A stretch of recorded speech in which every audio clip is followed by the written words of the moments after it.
السلام علیکم. آج میری تقریر کا موضوع ہے علم کی برکت.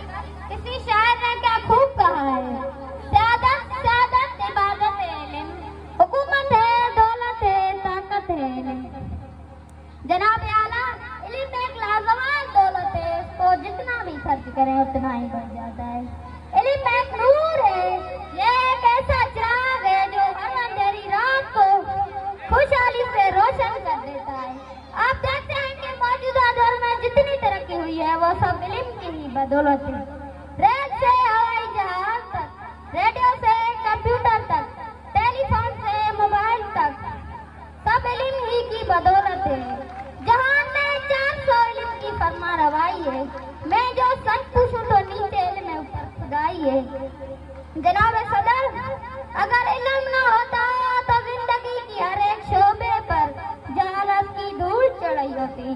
اگر علم نہ ہوتا تو مختلف پیشے نہ ہوتے. دلوں میں پھر تو لو علم کا مال و زر، دلوں میں پھر تو لو علم کا مال و زر. نہ چوری کا خطرہ نہ چوروں کا ڈر، بڑھے گا علم انسان کی تعلیم سے، یہ دولت دگنی ہوگی تقسیم سے. شکریہ.